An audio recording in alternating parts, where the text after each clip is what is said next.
it's easy to get fired up and really start chasing hard and like, yeah, I'm going to put 20 hours in, right? Um, and that's great, but if you ultimately get burned out and you're not continuing on with those efforts, like, yeah, tracking success is going to be difficult because you didn't really follow through to the extent that you needed to.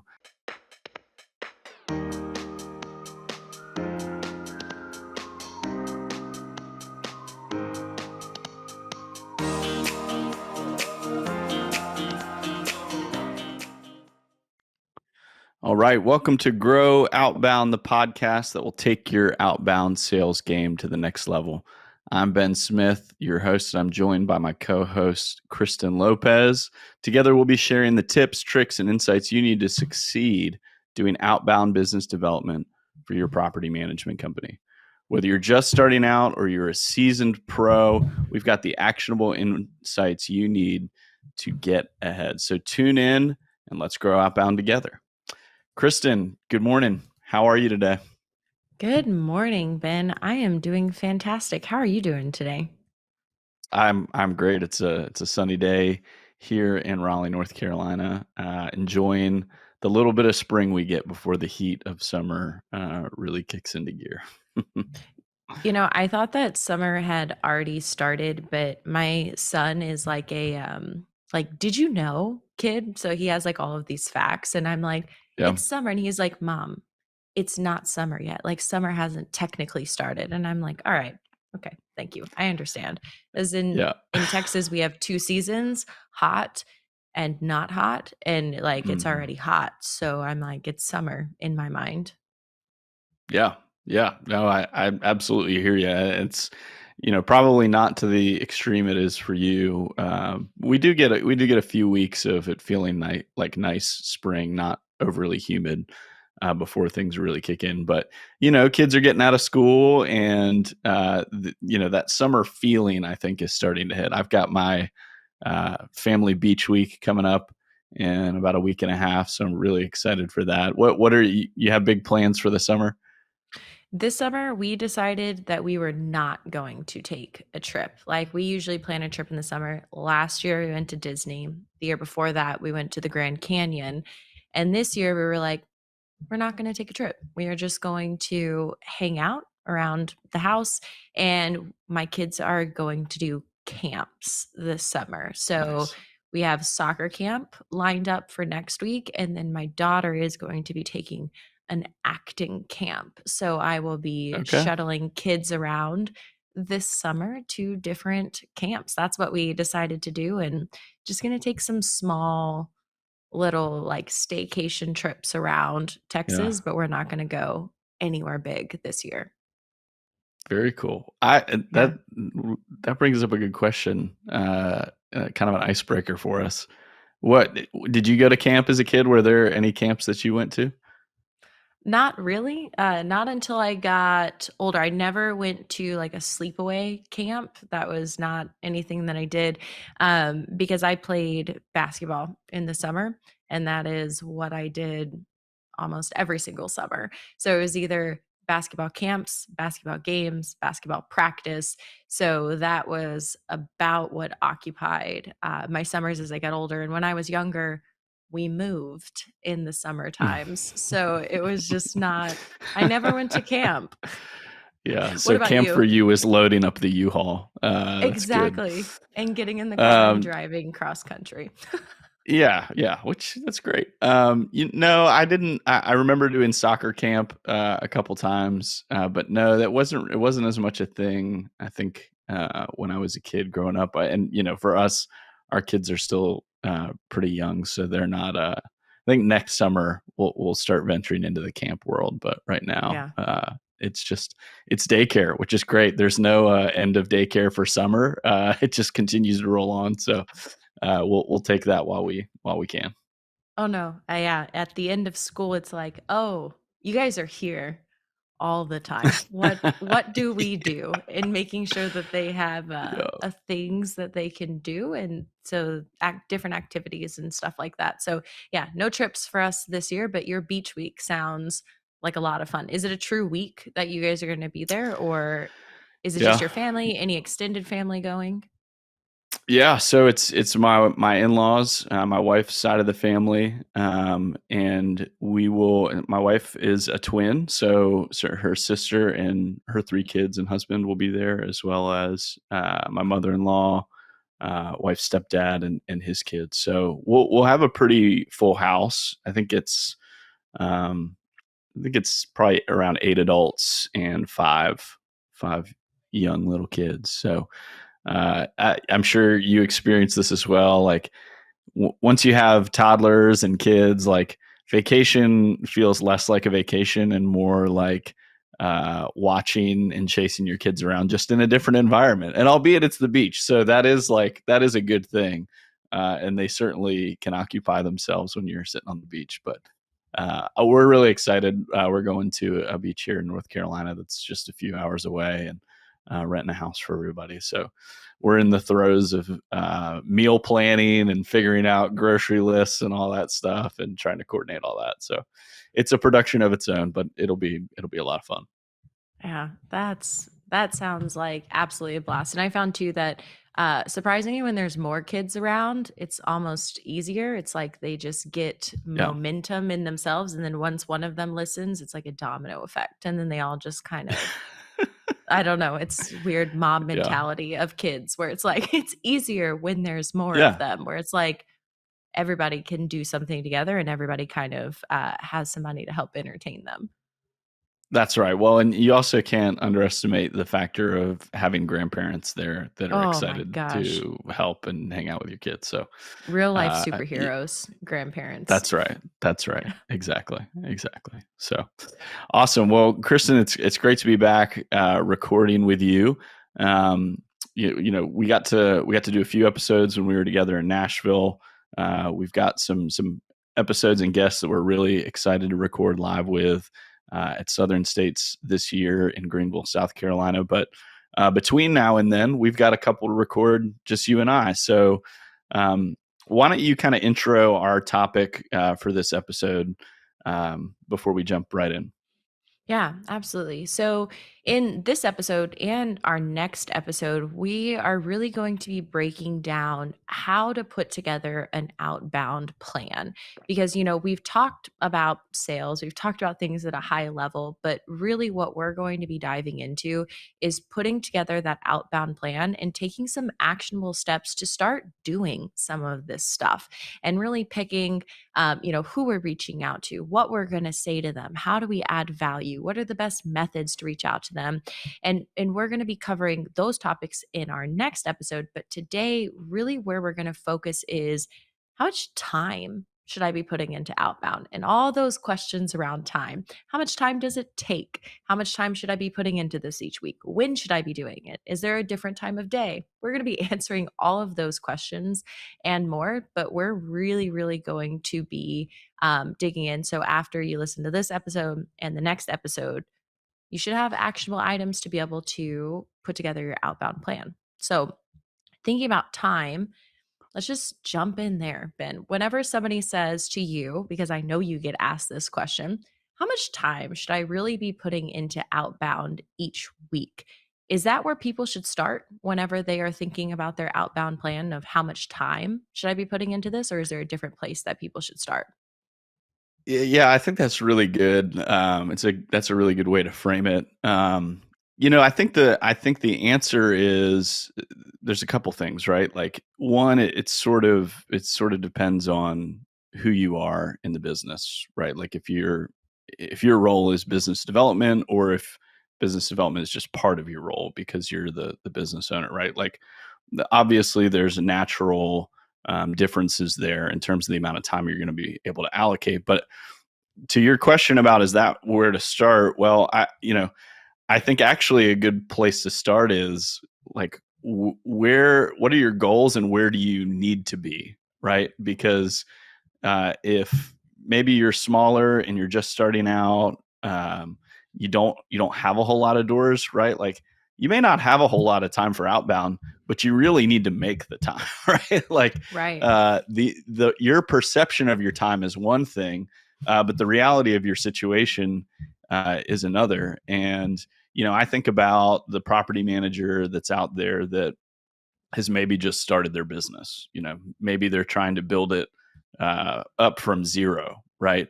Well, I think the question you need to ask yourself at that point is, what are your goals and where do you want to get to?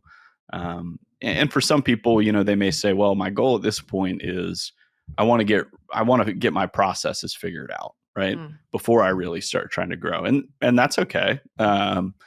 Maybe your time for outbound is a little bit less and you're making that choice. But I would imagine for that person that's just getting started, you also are kind of caught in the tension of, how am I going to put food on the table, right? Like, how am I going to survive? And so at that point, I think the way to think about this really is, how can I set myself up to do as much outbound as possible? And one of the things that you and I talked about, and I'd love your perspective on, is kind of this question of, all right, I would imagine most people, if you don't, this is definitely the place to start. Like, figure out what your goal is. And if you Mm. know what your goal is of how many doors you're trying to add a month, then that can help you back into the amount of time you need to spend on outbound. So I guess from your perspective, like, if somebody is trying to figure out what their goal is, and maybe they are getting like some inbound leads, like, how would you go about backing into the amount of time you need based on the goal? Yeah, that's great. I think that there's quite a few factors that go into that. And the first one being that not all months and not all quarters are created equal. And so, what I mean by that is in property management, we are either fortunate or unfortunate that we have true seasonality within the business, where typically that time frame from March until about September-ish are much more busy than October, November, December, January, February. So we have some months where we're sprinting and we have other months where we're kind of jogging a little bit. So first it's important to go back and look at your season your company's seasonality and how doors have been brought on over the last couple of years. Because what we don't want to do, and where I see big mistakes being made, is we think that we're automatically just going to sign 10 doors every single month, or we are going to do the same every single month whenever we know it's going to maybe average out to 10 at the end of the year. But in July, we may sign 15, 16 doors, and then in December, we sign 8, and it's going to give us an average there. So, where I'm going with that is the number of doors that we're closing each month are typically from our inbound leads, what we can count on every single month. And then what we need to determine there is the gap between what's coming in and what we're closing and how many more doors that we need to close. So if our goal for the year is 100 doors, we're going to do round numbers, Ben, because math's not my strong suit. No, that's A good. That's hundred good. a hundred doors is the goal for the year, and I know that I can confidently, with my company's lead flow, close 80 of those with my inbound leads. Now I know the gap that I'm trying to make up there is 20, right? So I need to close 20 extra doors from outbound. So it's really the first thing is figuring out how many doors do we actually need to close, and then working backwards from there. We're working backwards a lot today. So if it's 20 doors that we need to close, how many leads does that actually equal that we need to go out and we need to generate? Does that make sense?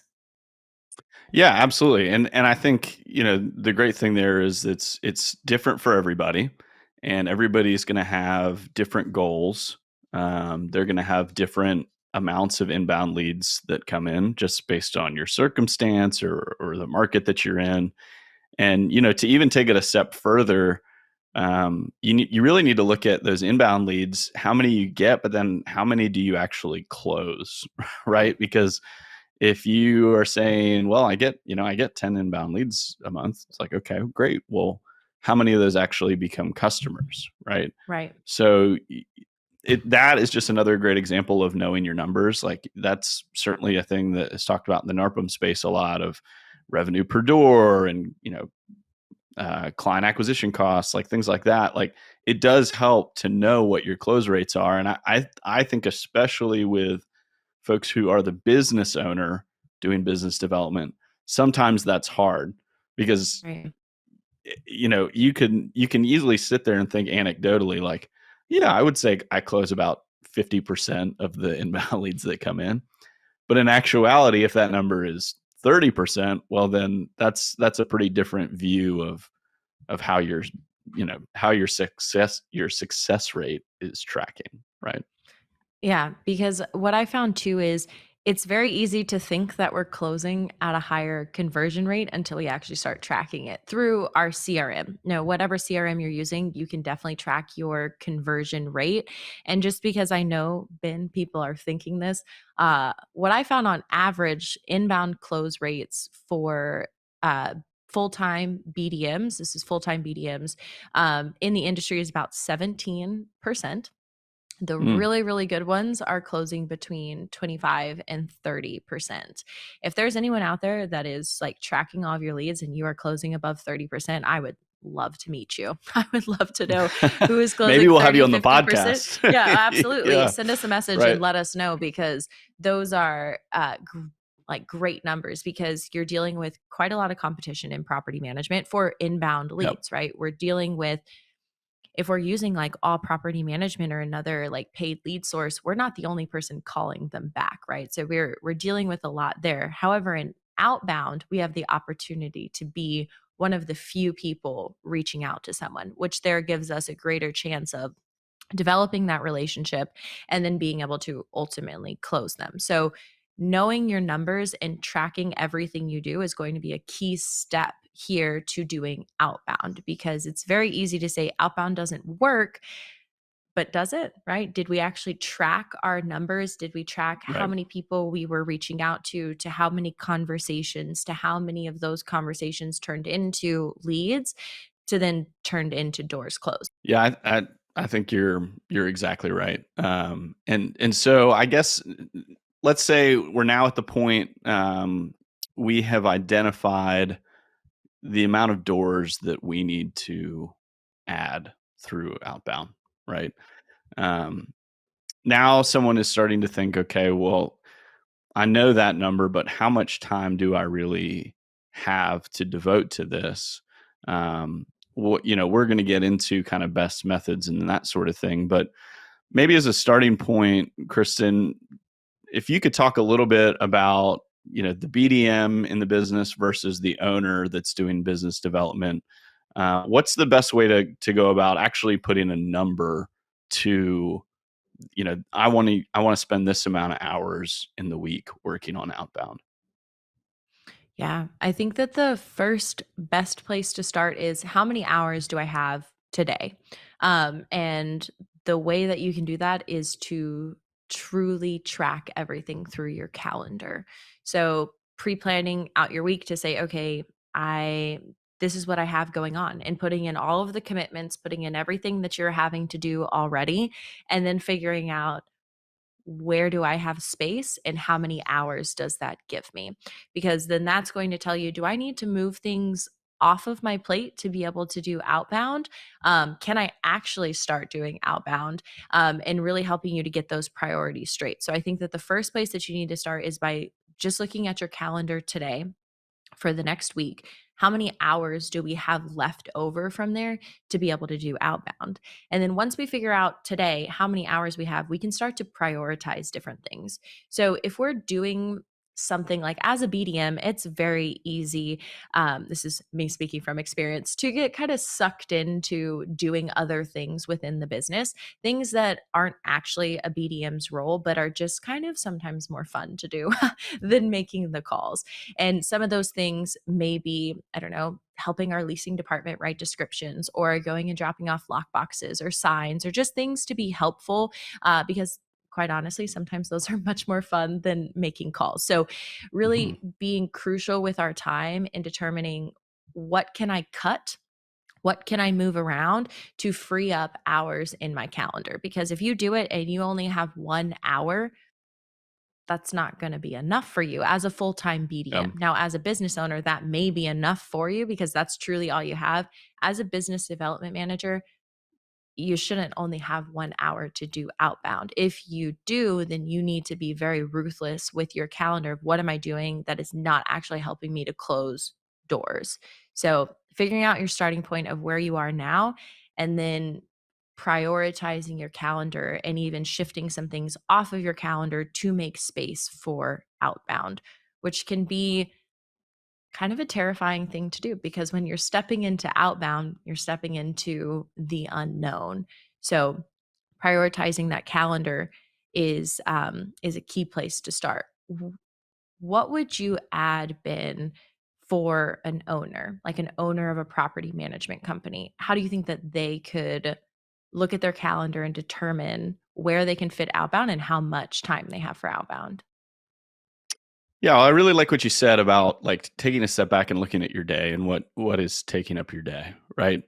Um, if you are finding that you're getting sucked into some of the, minutia or maybe easily is delegatable a word? I don't know if it is or not, It but is today. find it. It is Okay, today. well, we just made it up. But identifying those areas, like what are you working on that like should be delegated, right? What is taking up your time that you really just need to get that shifted off your plate, right? And that's a whole nother conversation. Like, obviously, you need to commit the time to maybe hiring a remote team member or passing off some responsibility and developing a new process for that team member to take that thing off of your plate. And that's okay. Like, you know, we know that those things don't just happen in one day, right? But like if you're thinking about this and you're saying, well, growing the business and outbound for me as a business owner is crucial. Like I need to commit time there. Then the first thing I would do is look at what are the things that are getting in the way, kind of like you said, and making a plan to get them removed, right? Like remove those obstacles. But the second thing I would say along those lines is like one of the things that's absolutely true about outbound is that it's going to take consistency. And so Mhm. if you're the business owner and you're deciding today, all right, I'm going to commit a block of time to this every week. I think when you get started being consistent about what that amount of time is a great place to start. And maybe it's a couple hours a week, right? But going ahead and saying, okay, Tuesday and Thursday morning from 8 to 9, 9 to 10, like whatever the time block is, and putting it on your calendar and committing to it, like that is a really good first step in my mind, because I think it's really easy for a lot of folks to say, like, well, I'm getting ready to get ready. You know what I mean? Like, well, once I do this, then I can start doing that. Or, for maybe it's back to the example of delegating something. It's like, well, once I get maintenance off my plate, I can start doing outbound. It's like, all right, well, I think what you're going to find is that 3 months from now, you're going to be saying the exact same thing. And if outbound is Yes. really a priority for you and growing your business is really a priority, like you have to make the time. And one of the things that I absolutely believe to be true is like if something is really important to you, you will make time for it, right? There are all sorts of different directions, and this is not just business owners, this is us as people. Like if I look at my life right now, I would say, yeah, like I just don't have a lot of room for other stuff. Like I'm pretty at my max between work and family and community commitments, whatever you put out there. But guess what? Like there are things that I still find margin for in my life. You know what I mean? Because they matter to me. People probably get tired of hearing me talk about golf, but like to me, golf is one of those things that like, yeah, I've got two little kids. I've got a pretty demanding full-time job. I still find time to make golf happen in my life because it's something I really care about and I'm passionate about. And for me, it's a good outlet. It's a good hobby. So I think that one of the things that can absolutely be true is that um, we have the ability to make space for things that we really, really find important. And so if a business owner, if you're thinking to yourself, man, I don't really feel like I have time, I would say just start somewhere. Like don't it doesn't need to be 10 hours a week. It doesn't need to be 5 hours a week even. Like just start somewhere and then ramp up from there, right? As you get into it and as you start experimenting, and honestly, like once you start seeing results, like that's really the time that I think for most people they recognize that, hey, this is working. I need to do more of this, right? Yeah, Ben, those are all fantastic points. And what I want to add to that is you're right. You just have to start somewhere. Like somewhere you have to start. And that's what I think is so great about Outbound is it is never one size fits all. It absolutely is not. It is completely customizable to each person, what they have the space for and what they like to do, right? It all has to come down to something that you're excited to do. That is how I make a lot of choices in life is does this make me excited? And if it doesn't, well then am I doing it for the wrong reasons? Why am I doing this? And really diving deep on that I think is important whenever, especially whenever we're approaching outbound, because you have to do it. And the whole goal with picking an amount of time that we're going to dedicate to it is it's going to be consistent every single week. And the consistency piece, I think, is very important whenever you're making a commitment to starting outbound, because if you're not consistent, you will not see results. Because where I've seen some pitfalls in the past is people get really excited or really like motivated to go and do these things, and they'll start out with maybe 10, 15 hours a week and they're like, I've got this, I'm doing it. And then they start getting rejected or people don't answer the phone or some adversity comes in the way, and now it becomes easier to do something else. It becomes easier to do other things, and now that 10, 15 hours that we started with now dwindles down to 8 and then 4. And then we look back and now all of a sudden it's been 3 weeks and we haven't done any bit of outbound. So all of the momentum that we built at the beginning is completely gone within a 3 to 4 week time.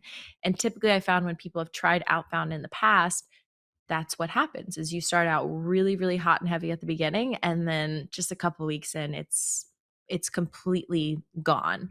So picking an amount of time that you're going to commit to outbound, it does not matter if it is 1 hour or it is 5 hours or 15 hours. It is just whatever number you can consistently commit to every single week, every month, that we can make sure that we can start to see results, because outbound takes time to build the momentum to move forward. So, no matter what the amount of time is that you have, picking that number and sticking to it is the absolute most important thing that you can do. So, now that we've kind of talked about picking the time and being consistent, Ben, how do we start to work this into our day? Because I have read articles that say, Wednesdays are great days for calling Mm. businesses or calling people. Don't call people on Fridays. Oh, don't ever call people on Monday mornings. Oh, don't call them on right. There are so many articles that are for and against every single day of the week. So, Ben, how do you start to really go about implementing this outbound amount of time into our calendar? Where do we put it?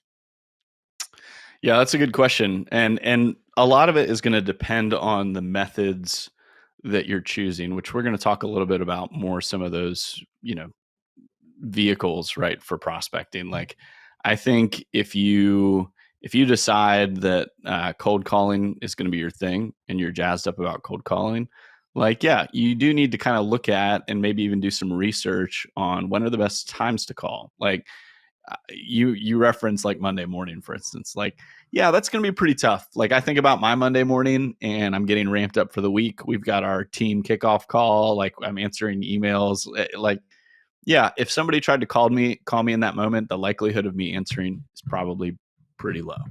Um, but also, like, you have to think about when will when is someone more likely to answer the phone, right? If you're calling a business owner, um, I don't know, maybe before the workday starts, 8 to 9 a.m. That's something that I used when I sold insurance, right? Try to get people before the office is full of folks that are demanding your attention, or right at the end of the day as things are kind of winding down.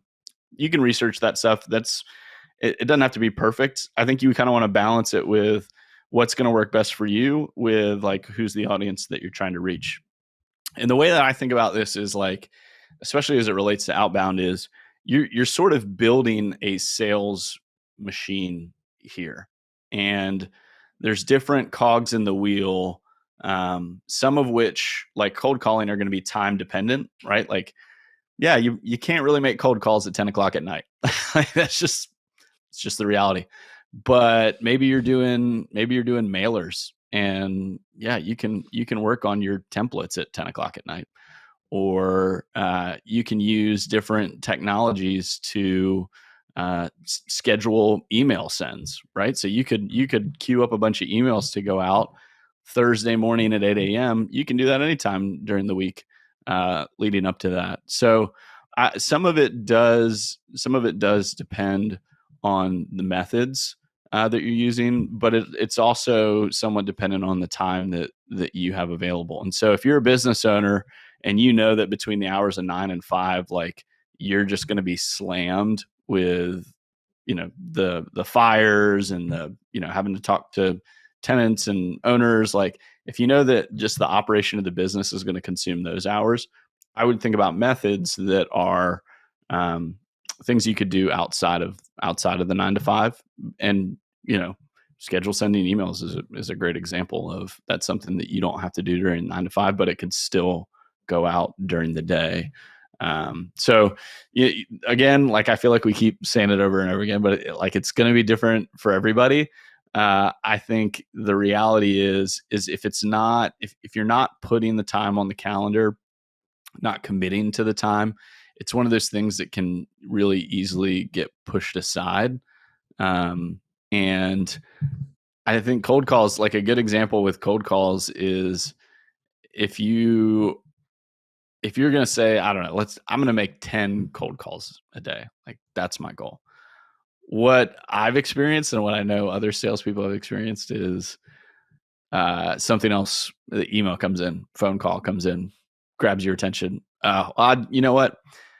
I'm just going to do 20 cold calls tomorrow. Okay. Next day rolls around. Oh, Oh, this the snowball. yeah, I didn't sleep very well last night. I need to get some more coffee. Oh shoot. Yeah, I didn't even work on my list. I don't even know who I'm going to call. You know what? I'm going to do that now. And tomorrow I'm going to make 30 cold calls. And sure enough, you get to the end of the week. It's Friday. You have 50 cold calls to make. That seems like an enormous number. Oh, I can't do that. Oh gosh, it is really sunny outside. I think I'm going to go out and go for a walk, right? Like that is, I think most salespeople, if they're being honest, have experienced that. And so I really liked what you said about, essentially whatever your strategy needs to be sustainable. And Hmm. if your goal is I'm going to make 100 cold calls a week, and you do that the first 2 or 3 weeks, you know, you can experience burnout. Now, obviously, there's some people like you that love making cold calls, and so that would never happen. But But even for a me, if hundred, I don't know, 100 a week still, man, that 100's a would lot, right? that's a It's a lot. lot. That is a lot. Yeah. So I think you need to be the best way to make it sustainable and not burn yourself out is to set aside the time that is going to work well. And in terms of it working well for you, the other thing that I think is true is like, when are you going to be able to be most effective? Um, I know for me, I would always make calls first thing in the day before other things could come in and distract me. Um, and so that's kind of a blend of like, when are people most likely to pick up, and when am I going to be most effective? First thing in the morning, I feel clear headed. I'm ready to go. Caffeine's pumping, whatever. And so I know that that's going to work well for me. For other people, it may not. They may say, gosh, well, maybe my 4 to 5 hour window before the end of the day, like maybe that's when I find that I can be most productive because I've kind of knocked everything else out, right? So I think it's you have to consider both of those things. How are you? What's your method of prospecting, but also when are you most likely to actually get it done? Because if you're looking at that time on your calendar and you're like, oh yeah, yeah, maybe I could get it done from 1 to 2, but you're not really like committed to it, then it's not going to happen. Absolutely. And I think that something important there that you've kind of touched on, I heard you say, oh, I don't even know who I'm going to call. So I'm just going to not do it. I think Yeah, that part of our time that we're dedicating to prospecting is split almost between like a prepping stage and then the actual prospecting that we're going to be doing. Because absolutely. yes, it's very true. And I have seen it so many times, Ben, where it's like, I've got it blocked out on my calendar and I get to my hour that I have blocked out for prospecting, but I spend the whole hour building my list. And then I get to the end of it and it's like, great, I prospect, and I'm like, no, you didn't. You did not prospect at all. You built Hmm. a list and that's great. Now you need another hour that you're actually going to take and make those calls. So making sure that we're being very realistic about everything that goes into our prospecting. So again, like we're going to, whenever we talk about the methods, we keep hyping that up, Ben. Like that's going to be a great episode of Well, whenever we that's the talk about the juice. That's methods. the juice right Yeah, there. That's exactly. what, yeah, that's what people really want. For sure. But however, that's where we want to skip to, right? We want to skip to how we're doing it and who we're reaching out to. And we Yeah. leave out the time that it takes to do it. And that is why my hypothesis is that most people fail, is because the plan is not actually created of when am I going to Yeah. do this and how much time am I going to be able to dedicate to this. And that's why we've got to figure that out. So, my suggestion to everyone is that you pre-plan your weeks, where you sit down and you look at an entire week and figure out how is everything going to happen this week? Like what is the plan that I'm going to set up? When am I going to dedicate to outbound? What are the goals that I have set for this week? And how am I going to accomplish those goals? For me, I do that on Sunday evenings. I sit down and look at my entire week and I have prospecting blocks that I have blocked out to say, hey, I'm going to prospect on this day, or I'm going to do this. I'm going to set demos on this day. I'm having demos on this day, and really putting thought into my week and how the week is going to go. I'm curious, Ben, do you do pre planning? Do you do weekly pre planning? Do you plan a day? How do you set up your week in sales? Yeah, that's a great question. So I think, I did this my previous job, and we sort of do it here in a looser way, but we kind of follow EOS, and so for my role, I certainly have rocks that I'm working on, right, and so I know that if I don't set aside specific time to be spent working on those projects, it's too easy to let other things get in the way. So I tend to use the time block calendar. I usually do it on Monday and then ad hoc throughout the week as things enter my brain. But I think one of the things that is absolutely true, especially as it relates to being a salesperson, is you have to be thinking about really at all times like how your pipeline looks. Like what can happen and tends to happen is you have this flood of, oh, I've got all these meetings booked, I've got all these onboarding calls booked, right? Like my week looks really full. But then what you're going to find is that after that week is done and you've moved all those people, hopefully, to closed one, next week, man, the calendar looks really thin. I don't have any Mhm. meetings booked, or I only have one or two. And so it's important I mean, this is just a credit to what we're talking about. It's like, even in those weeks where you're really busy with lots of meetings that are essentially the fruits of all your outbound labor, which is great, like you still want to have time where you're continuing to push people into the pipeline to avoid kind of these peaks and valleys that you run into of, man, I closed 25 doors this month. And next month, I don't have anyone that I'm talking to. So probably going to be a 10 door month, right? So the consistency piece is absolutely key, I would say. And I would just say to people, like, you get going on this, you're having success. Like, don't let the success lull you into a position of not thinking you need to continue to prospect, because the well will dry up for sure.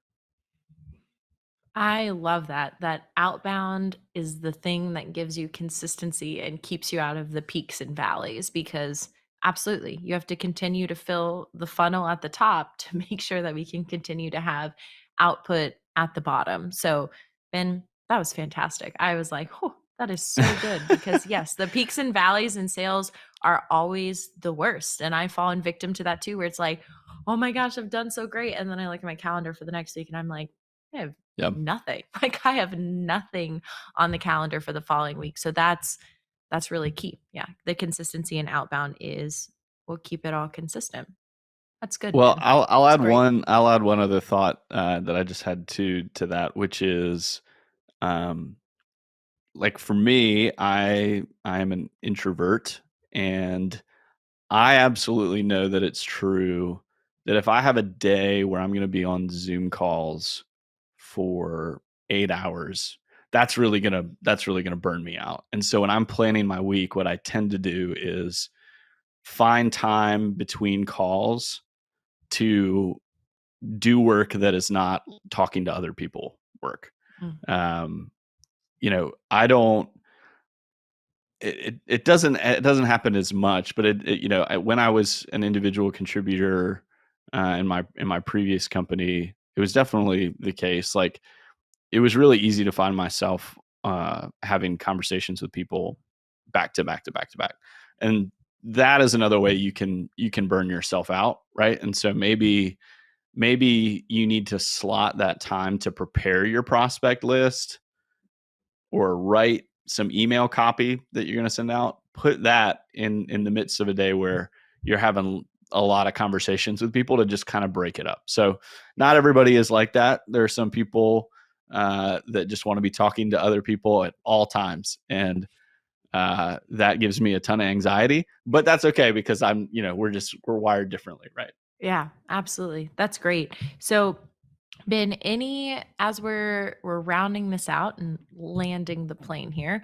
when it comes to time and how much time we can dedicate to outbound, what are some tips that you would give to our listeners to get them started, to really have them decide how much time do I have for outbound? Yep. I would say the first thing absolutely is get really clear on your goal, right? Because you may look at your week and say, "Man, I can only give 2 hours to this." But if your goal is to grow your business to a certain size, yeah, it might be a little bit painful to get that number from 2 hours a week up to 10 hours a week. But if it's necessary, then, like, you have to go for it, right? And that starts with being really clear on what your goal is. The second thing I'd say is be aggressive about blocking your time and commit to that amount of time. Don't let that time be sort of gray area that can be easily bailed on. And then the last thing I would definitely say is don't wait. Like, there will always be an excuse for why you should wait to do something, and that's just not out outbound is not unique in that sense, right? Like, I think we all probably have things that we want to do, that we think are important, but we have excuses for why we don't prioritize the time. Um, but even starting with a small number of hours is better than, you know, going 6 weeks and at the end of that time still not having started that get ready phase. I think not only obviously affects your results, because you're not going to have your results, but mentally it just sort of wears on you a little bit. Yep. So curious how you would answer that question as well, Kristen, for somebody that's kind of early stages and starting to think through this question of time. Yeah, absolutely. The as you were talking there, the thing that came to mind, it's out of a book that I read by Ryan Holiday. Couldn't tell you the name of the book, but it's Mm. one of them. Was it The Obstacle's the And Way? Because that's a great book. it was one of them. I don't know, Ben. I've read all of Okay. them. Okay. There's like courage is calling, discipline. Maybe it's Yeah. discipline Yeah. is the destination. I don't know, something like that. Anyways, in there he says that procrastination is actually arrogance because you're so arrogant Mm. that you will have a later, that you will have time to do it later. So don't procrastinate because your tomorrow is going to be just as busy as your today, and the next day is going to be equally as busy as today and tomorrow. So procrastination, it's arrogance of like, yeah, sure, I'll have time to do it later. Will you though? Like, will you actually have that time to do it later? So that's what I wanted to add to your Wow. just start, like really just start Yeah. doing something, because any effort is better than no effort at all towards outbound. And the other point that I wanted to add there is to track everything that you are doing meticulously with outbound, Yes. because you've got to try everything, like and here's the thing too that we haven't said yet, but you're going to fail. Like in everything you do you will fail, but it's how you get back up from that failure and move forward is where you find the success. So it is just about starting and finding a number of like, it's going to be 2 hours a week and that's all that I can commit. And then once you get going, you're like, oh, I could actually do 4 hours. Oh, I could do 8 hours a week. I could do an entire day of prospecting. Just start very, very small and get out there and start doing something and get yourself comfortable because it's new. So start and track everything. Track who you're calling, track where you're getting these lists from or where who you're mailing, how you're mailing them. Whatever it is you're doing, track it all so then at the end of it you can go back and subjectively be able to look at your results to say what worked and what didn't work. Otherwise, we're just leading with emotions. And if Mm. something felt bad to us, we're automatically going to say, oh, that didn't work, or me investing these 6 hours did not work because it felt uncomfortable for us, even though it resulted in deals. So, tracking everything Yeah. allows you to look at everything subjectively and not through the lens of emotion. Mm. Yeah, that is such a good place to start. Thinking about this is as is the case with a lot of things in your business. Like if you're not tracking success, it's really hard to say definitively whether it's worked or not. And I think too, back to what you were talking about earlier is um, it's easy to get fired up and really start chasing hard and like, yeah, I'm going to put 20 hours in, right?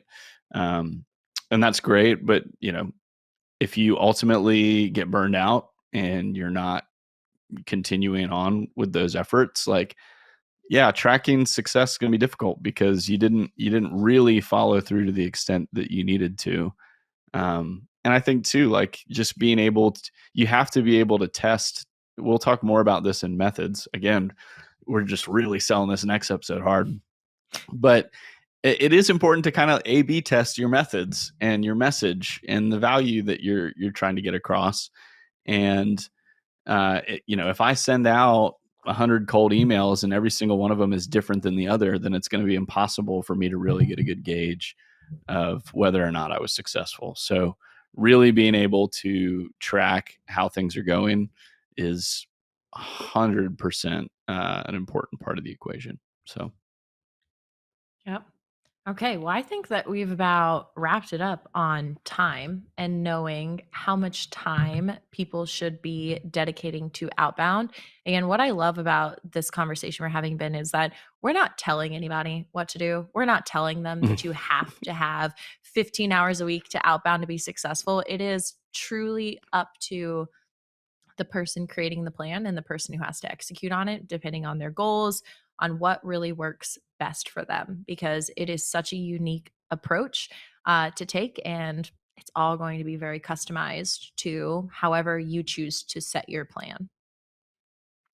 yep, I think that's absolutely true. And one of the things that really excites me about what you and I get to do is hearing from people in the industry that are trying different things and hearing their stories of, what's working well, what their strategy is. Like, I think that really gets me charged up because I keep using the analogy. It just feels like a big blue ocean to me of opportunity, and so it's fun to see people getting in there and having success. And ultimately, that's just going to be a signal to other folks, at other companies in the industry, but also on your own team, that hey, like there's something to this. And when we start sharing ideas and collaborating, and implementing new methods or tactics, like ultimately the rising tide is going to help everyone out. So Yeah. So that brings up a thought as we're wrapping up. If you're okay. listening to this and you have any outbound success that you would like to share, anything that you're feeling especially fired up about that you are taking in your business that you would love to share, we would love to have you on here. We would love to have a Hmm. conversation with you. So please feel free to reach out to us because we want to hear about the real life successes that you are having in your property management business. Yeah, I think I'll say as we mature as a podcast here, Kristen and I, like, we got to the opportunity to be on another podcast that we recorded this week, not Grow Outbound, somebody else's podcast. And I was really impressed by like the other features of the podcast that they have. Uh, like whether it's like some sort of local fact or trivia or a question that they ask their guests. I think that stuff is really cool. So we're going to start developing some of those things. As you were saying that about somebody having success and reaching out and telling us, the thought popped into my mind. It's like, man, maybe we should set up like a voicemail line, and people can call the voicemail Oh, line and record a message about, hey, I did this and it worked really well. I, set 3 appointments using this email script or whatever, and then we could feature that on the show. So we won't get too far ahead of ourselves, but I do think that I'd love the idea of being able to um, feature folks that are actually doing this stuff and having success with it. So maybe if you have ideas about what we could do on that front, you could also shoot us a note, let us know what you think. Well, Kristen, this has been really good. I think we've covered a lot of ground here, and I'm excited for our next episode where we're going to chat a little bit more about identifying who you're reaching out to, how you're going to do it, and what's the value that you're going to be able to add. Thank you for listening, and we look forward to growing outbound with you.